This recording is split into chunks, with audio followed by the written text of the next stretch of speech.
ప్రభుల వారిలో తాను కలిగి ఉన్నట్లుగా మనము చూస్తాం. అంత మాత్రమే కాదు, ప్రాముఖ్యంగా 21వ వచనంలో మనం చూస్తే ఆమె చెప్తూ ఉన్నటువంటి మాటలు లేదా ఆమె యొక్క నమ్మకాన్ని కనుక మనము గమనిస్తే ఏమంటూ ఉన్నది తాను యేసుక్రీస్తు ప్రభుల వారితో అంటే, ఒకటి మాట యేసులో ప్రభు నీవు ఇక్కడ ఉంటున్నాడు, నా సహోదరుడు చావకుండా అని చెప్తుంది. రెండవది 22వ వచనంలో ఇప్పుడైనా నీవు దేవుని ఏం అడిగినట్టు దేవుని అనుగ్రహించు అని ఎరుగుదు వరేలు అనేటువంటి విషయాన్ని యేసుక్రీస్తు ప్రభుల వారు మాటతో చెప్తూ ఉన్నట్లుగా మనము చూస్తూ ఉన్నాం. ప్రభునందు దేవుని వారులారా, ఈ మాట యొక్క విశ్వాస పరిమాణాన్ని కనుక మనం గమనిస్తే, ఆమెకున్నటువంటి విశ్వాసాన్ని కనుక మనం చూస్తే, ఆమె విశ్వాసం ఏంటంటే, ప్రభువా నీవు ఇక్కడ ఉంటే నా సహోదరుడు చనిపోయేటువంటి వాడు కాదు. కానీ యేసుక్రీస్తు ప్రభుల వారు ఏం చెప్తూ ఉన్నాడు అంటే, మరియా మార్త, నువ్వు ఇప్పుడు కనుక కోరుకుంటే నువ్వు ఏది అడిగినా అది దేవుడు నీకు ఇస్తాడు అని నీకు తెలియదా? ఈ మార్త విశ్వాసంలో కొన్ని పరిమితులను మాత్రం మనం చూస్తూ ఉన్నాం. ఉంటే చనిపోయేటువంటి వాడు కాదు అని చెప్తుంది. కానీ యేసుక్రీస్తు ప్రభుల వారు అంటున్నాడు, ఇప్పుడు నువ్వు కోరుకుంటే నీ తమ్ముడు సజీవుడుగా తిరిగి లేస్తాడు అని నీకు తెలియదా? నేను చేయగలుగుటకు సమర్థులను కాదా అనేటువంటి విషయాన్ని యేసుక్రీస్తు ప్రభుల వారు జ్ఞాపకం చేస్తూ ఉన్నట్లుగా మనము చూస్తూ ఉన్నాం. ఆ కాలంలో ఉన్నటువంటి యూదుల యొక్క విశ్వాసం ప్రకారం ఎప్పుడైతే యేసుక్రీస్తు ప్రభుల వారి మాటలు చెప్తున్నాడో, ఆమె 23వ వచనంలో అంటున్నది ఏమని అంటున్నది అంటే, యేసుక్రీస్తు ప్రభుల వారు అంటారు, యేసు నీ సహోదరుడు మరలా లేచునని ఆమెతో చెప్పారు. చనిపోయినటువంటి నీ తమ్ముడు లేదా నీ అన్న తిరిగి మరలా లేస్తాడు అని నీకు తెలియదా అనేటువంటి మాటలు యేసుక్రీస్తు ప్రభుల వారు చెప్పినప్పుడు, ఆమె చెప్తున్నటువంటి మాటలు కనుక మనం చూస్తే 24వ వచనంలో ఆయనతో అంత్యదినమున పునరుత్థానమునందు లేచినని ఎరుగుదునను అనేటువంటి మాటను మనం గమనిస్తూ ఉన్నాం. మార్త యూదా సాంప్రదాయాలలో లేదా ఆ మతంలో జన్మించినప్పటికీ కూడా యూదా యొక్క ఆ మతం యొక్క మత విశ్వాసాలను కనుక మనం చూస్తే, పునరుత్థానం గురించినటువంటి ఆలోచన అక్కడ ఉంది. అంత మాత్రమే కాకుండా ఎప్పుడు పునరుత్థానం అవుతారు అంటే దేవుని యొక్క రాకడలో అనేటువంటి విషయాన్ని మార్త యేసుక్రీస్తు ప్రభుల వారికి చెప్తున్నట్లుగా మనం తెలుసుకోవాలి. ఇక్కడ మార్త విశ్వాసంతో కొన్ని పరిమితులను, కొన్ని లిమిటేషన్స్ మనం తెలుసుకోవాలి. నెంబర్ ఏంటంటే, కేవలం ఇక్కడ నమ్మకుండా సహోదరులు చావకపోతే, రెండవది ఏంటి అంటే ప్రభు యొక్క రాకడలో నా సహోదరుడు తిరిగి లేస్తాడు అని నాకు తెలుసు. ఈ రెండు మాత్రము యేసుక్రీస్తు ప్రభుల వారితో మాట చెప్తూ ఉన్నట్లుగా మనము చూస్తున్నాం. అంటే ఈ యొక్క విశ్వాసానికి కొన్ని పరిమితులు ఉన్నాయి. చదవబడినటువంటి పాత నిబంధన పాటలో కనుక మనం చూస్తే, రాజుల 2వ గ్రంథము 4వ అధ్యాయము 27వ వచనం నుండి 37వ వచనంలో కనుక మనము గమనిస్తే, ఇక్కడ మరొక స్త్రీని మనం చూస్తున్నాం. ఈ యొక్క స్త్రీ విశ్వాసాన్ని కనుక మనం గమనించినట్లయితే, మార్త కంటే కూడా పరిమితులు లేనటువంటి విశ్వాసాన్ని, అంటే దేవుడు ఏదైనా చేయగలడు అనేటువంటి నమ్మకాన్ని ఈ స్త్రీ కలిగి ఉన్నట్లుగా మనం చూస్తా ఉన్నాం. ప్రభువు అది ఎంత వరస్ట్ సిచ్యువేషన్ అయినా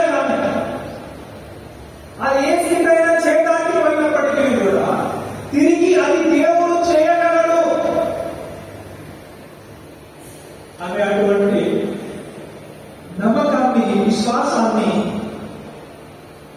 ఇష్యూమేనీయురాలు కలిగి ఉన్నట్టుగా మనము చూస్తూ ఉన్నాం.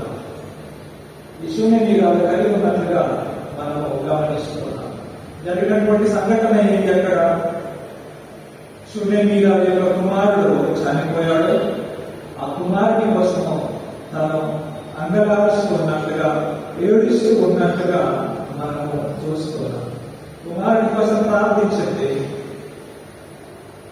దేవుని చిత్తానుసారంగా దేవుడు తనకి కుమారుని అనుగ్రహించాడు. ఇచ్చినటువంటి కుమారుడు చనిపోయాడు. తను బాధపడుతూ ఉన్నట్లుగా మనము చూస్తూ ఉన్నాం. ఈ మరణకరమైనటువంటి పరిస్థితుల్లో కూడా మనము గమనించినట్లయితే ఈమె దేవునిపై ఎటువంటి విశ్వాసాన్ని కలిగి ఉంది అంటే తన కుమారుని ప్రవక్త యొక్క గదిలో పడుకొని పెట్టి ప్రవక్త దగ్గరికి తను వెళ్తూ ఉన్నట్టుగా మనం చూస్తున్నాం. అంటే చనిపోయినటువంటి నా కుమారుని దేవుడు లేపగలడు, ఈ క్షణమే లేపగలడు అనేటువంటి నమ్మకాన్ని, విశ్వాసాన్ని ఈ యొక్క షూనేమీరాలు కలిగి ఉన్నట్టుగా మనము గమనిస్తున్నాం. షూనేమీరాలు కలిగి ఉన్నట్టుగా మనం చూస్తున్నాం. ఈ కుమారుడు చనిపోయినప్పుడు ఆమె భర్త తనతో రాలేదు, కానీ ఈమె తన భర్తకు విశ్వాసం లేదు. కానీ ఈ స్త్రీకి అచంచలమైనటువంటి విశ్వాసాన్ని తను కలిగి ఉండి ప్రవక్త అయినటువంటి ఎలీషా దగ్గరికి తను వెళ్తూ ఉన్నట్టుగా మనము చూస్తూ ఉన్నాం. ఆమె ప్రవక్త దగ్గరికి వెళ్ళి చెప్తూ ఉన్నటువంటి మాట 30వ వచనంలో గమనిస్తాం. ఆ తల్లి ఆ మాట విని, యెహోవా జీవముతోడు, నీ జీవముతోడు నేను నిన్ను విడువనని చెప్పగా అతడు లేచి ఆమెతో కూడా పోయేమో అనేటువంటి మాటను మనము గమనిస్తూ ఉన్నాం. She has a strong belief. దృఢమైనటువంటి విశ్వాసాన్ని తను కలిగి ఉంది. ఏంటి విశ్వాసం అని కనుక మనం ఆలోచన చేస్తే తన యొక్క కుమారుని ఆ మరణంలోకి కూడా తిరిగి దేవుడు లేపగలుగుతాడు అనేటువంటి సత్యాన్ని, ఆ యొక్క విశ్వాసాన్ని ఆ స్త్రీ కలిగి ఉన్నట్టుగా ఈ సంఘటనలో మనము చూస్తూ ఉన్నాం. దేవుని విడుదలైనటువంటి మార్గం యేసుక్రీస్తు ప్రభువుల వారు చెప్పినటువంటి మాట కొండమీద ప్రసంగంలో, ఆ గింజలో అరసగము విశ్వాసము కనుక మీకు ఉంటే ఈ కొండను చూసి నువ్వు వెళ్ళి సముద్రంలో పడు అంటే పడుతుంది. కొండ అంటే నిజంగా విలువలు కొండ అనుకుంటారు. కొండ అంటే కష్టం, కొండ అంటే సమస్యలు, కొండ అంటే ఇరుకులు, ఇబ్బందులు. ఎప్పుడైతే మనము ఈ షూనేమీరాలులోనే అచంచల విశ్వాసాన్ని మనం కలిగి ఉంటాం. మార్త విశ్వాసంలో కొన్ని పరిమితులు ఉన్నాయి. తన సహోదరుడు పునరుత్థానంలో లేపబడతాడు అనేటువంటి ఆలోచన తనకు ఉంది.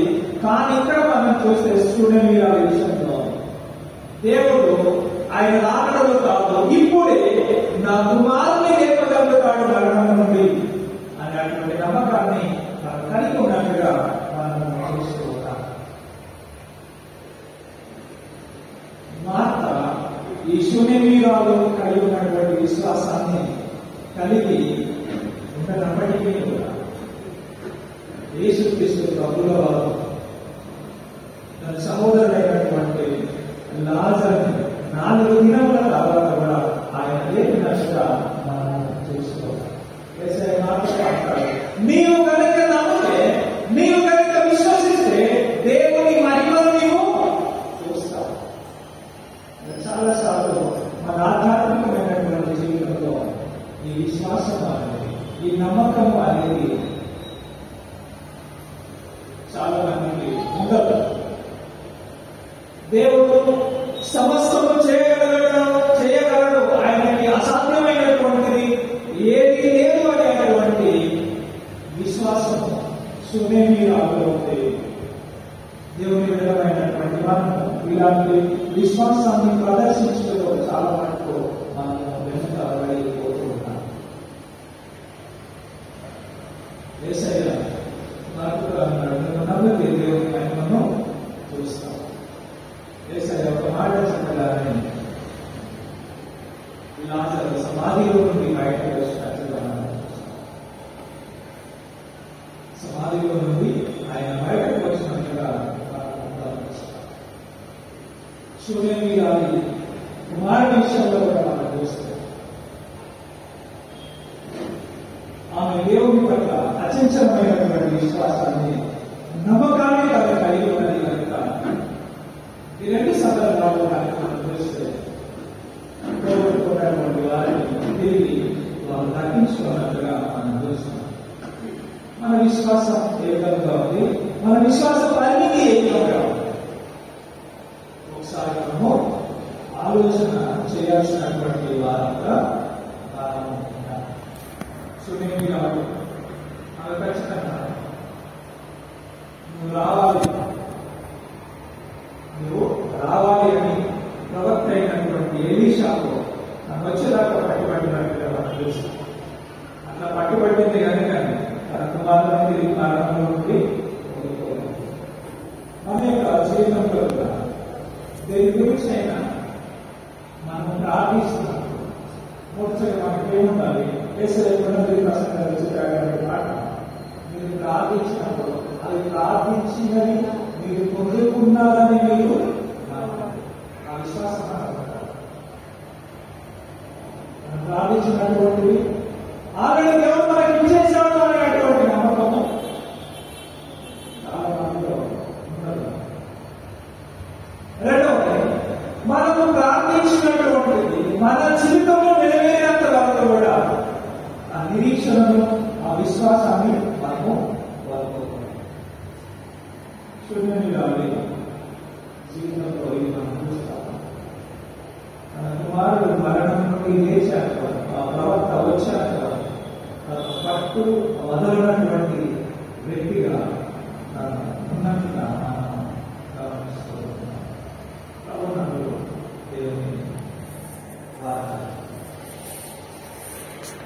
దేవుని బిడ్డలమైనటువంటి మన విశ్వాసం ఏ విధంగా ఉంది? అంటారు విశ్వాసం లేకుండా దేవుడికి అసాధ్యము. అది ఎటువంటి విశ్వాసం అని అంటే అప్పుడప్పుడు మా చిన్న పాప టేబుల్ మీద నిలిచబెడతాను. టేబుల్ మీద నిలిచబెట్టి కొంచెం దూరం ఉంది జంప్ ఏం చేశాడని ముందుగా ఆలోచించదు. తనేం చేస్తుంది? జంపగానే జంప్ చేస్తారు. ఎందుకనంటే నా తండ్రి ఎక్కడ ఉన్నాడు, నన్ను కింద పడకుండా పట్టుకుంటాడు అనేటువంటి నమ్మకం. అటువంటి విశ్వాసాన్ని మనం కలిగి ఉండాలి. మన విశ్వాసంలో అనేకమైనటువంటి లోపాలు అనేవి ఉన్నాయి. ఆ లోపాలను, ఆ పరిమితులను మనం సరిచేసుకునే అటువంటి వారంగా ఉండాలి. భారత యొక్క విశ్వాసాన్ని, తనలో ఉన్నటువంటి ఆ లోపాలను యేసుక్రీస్తు ప్రభువుల వారు సరిచేశారు. నువ్వు నమ్మితే ఈ క్షణమే ప్రభు రాత్రుల కాదు, ఈ క్షణమే నీ తమ్ముడు చేస్తాడు. మరొక పక్క సునేమిరాలు తనకు తెలుసు తన విశ్వాసానికి ఈ క్షణము దేవుడు నా కుమారుని లేవాలి. అటువంటి అచంచలమైనటువంటి విశ్వాసము మన యొక్క భక్తి జీవితంలో మనం అలవరుచుకునేటువంటి వారుగా మనం ఉండాలి.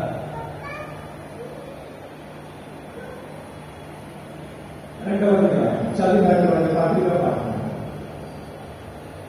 అపోస్తలుల కార్యములు 26వ అధ్యాయం 12వ వచనం నుండి 23వ వచనం వరకు మనం చదువుకున్నాం. ఈ లేఖన భాగంలో కనుక మనం చూస్తే అపోస్తలుడైనటువంటి పౌలు తన యొక్క జీవిత అనుభవాలను గురించి రాజైనటువంటి అగ్రిప్పకు ఆయన చెప్తూ ఉన్నట్టుగా మనం చూస్తున్నాం. అంటే తన యొక్క పునరుత్థాన, క్రీస్తు యొక్క పునరుత్థాన అనుభవం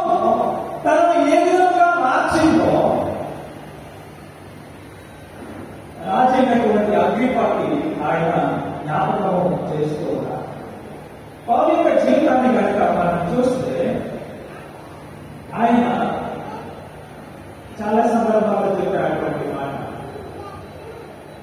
ఏంటి అంటే, నేను నిష్ఠ కలిగినటువంటి యువకుడు, బెన్యామీను గోత్రంలో జన్మించినటువంటి వాడు, ధర్మశాస్త్రమునందు ఆసక్తి నిష్ఠ కలిగినటువంటి వాడు. చాలా సందర్భాల్లో ఆయన చెప్పడం గమనిస్తాం.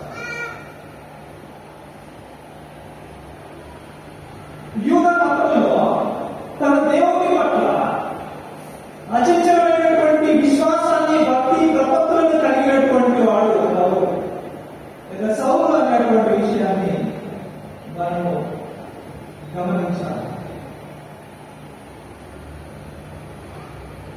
దేవుని కొరకు రోషం కలిగినటువంటి వాడు, అంత మాత్రమే కాకుండా చాలా జ్ఞానం కలిగినటువంటి వాడు, పండితుడైనటువంటి వ్యక్తిగా అపొస్తలుడైనటువంటి పౌలు మనము గమనిస్తూ ఉన్నాం. అందును బట్టి ఆయన ఏం చేశాడు అంటే, తన యొక్క దేవుని కొరకై ఇతరులను చంపడానికి కూడా వెనుకాడు వేస్తాడు. తన మత విశ్వాసాలకి, తన నమ్మకాలకి వ్యతిరేకంగా వచ్చినటువంటి క్రైస్తవ్యాన్ని లేదా క్రైస్తవ విశ్వాసాన్ని హింసించడానికైనా తను వెనుకాడినటువంటి తత్వాన్ని కలిగి ఉన్నటువంటి వ్యక్తిగా మనం చూస్తాం. ఎందుకనంటే తన దేవుని పట్ల, తన మతం పట్ల రోషాన్ని కలిగినటువంటి వాడు. ఈ క్రైస్తవ్యం వచ్చి తన యొక్క మతాన్ని డైల్యూట్ చేస్తుంది. మా బోధన కంటే వ్యతిరేకమైనటువంటి బోధన చేస్తున్నారు అనేటువంటి ఆలోచనతో ఆయన ఏం చేయడానికైనా సిద్ధపడ్డట్టుగా మనం చూస్తాం. క్రైస్తవం చెప్పడానికి దాని కంకణం కట్టుకున్నట్టుగా కూడా మనం గమనిస్తాం. ఆయన నమ్మినటువంటిది ఏంటంటే, యూదా మతమే నిజమైనటువంటి మతం, యూదా విశ్వాసమే నిజమైనటువంటి విశ్వాసం అనేటువంటి నమ్మకాన్ని కలిగి ఉన్నట్టుగా మనం చూస్తాం. అటువంటి స్థితిలో ఉన్నటువంటి వ్యక్తి దమస్కు మార్గంలో దేవుని దర్శనాన్ని పొందుకున్నాడు. దేవుని యొక్క దర్శనాన్ని పొందుకున్నాడు. ఆ దర్శనం పొందుకున్నటువంటి వ్యక్తి నూతనపరచబడినటువంటి సౌలు నుండి పౌలుగా మారినటువంటి వ్యక్తిగా మనం చూస్తాం. ఈ అగ్రిప్ప ముందర తన అనుభవాన్ని చెప్పుకున్నాడు. తన యొక్క పునరుద్ధరణ అనుభవాన్ని గురించి ఆయన జ్ఞాపకం చేస్తూ ఉన్నాడు. ఎప్పుడైతే యూదా మతమే గొప్పది అనేటువంటి ఆలోచన కలిగి ఉంది, దానికి భిన్నంగా బోధించినటువంటి వారిని హింసించినటువంటి వ్యక్తి ఎప్పుడైతే యేసుక్రీస్తు ప్రభువుగా వారు తనకు దర్శనమిచ్చాడో, తన విశ్వాసంలో ఉన్నటువంటి లోపాలను తను సరి చేసుకుంటాడు.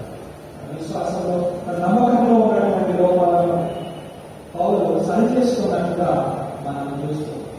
ఒక సముచితమైనటువంటి స్వభావం కలిగినటువంటి వ్యక్తి, యూదులే గొప్పవారు, అందరూ కూడా తక్కువ వారు అనేటువంటి ఆలోచన కలిగినటువంటి వ్యక్తి ఏం చేశాడు అంటే, పునరుద్ధరణ అనుభవం తర్వాత దేవుడు సృష్టించినటువంటి సృష్టిలో ఉన్నటువంటి ప్రతి ఒక్కరు కూడా ఉన్నతమైనటువంటి వారు, గొప్పవారు అనేటువంటి ఆలోచనలోనికి, ఆ పరివర్తనలోనికి ఆయన వచ్చినట్టుగా మనం చూస్తాం.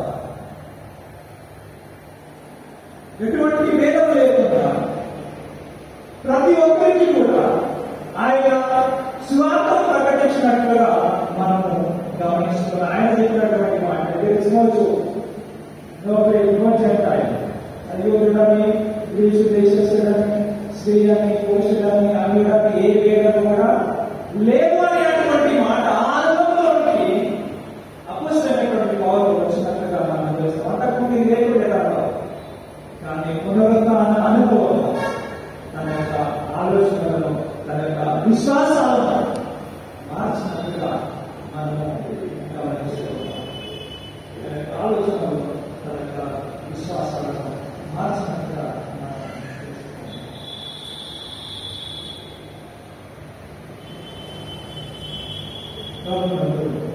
దేవుని వాక్యం. పౌలు అక్షయుడాని సన్నిధి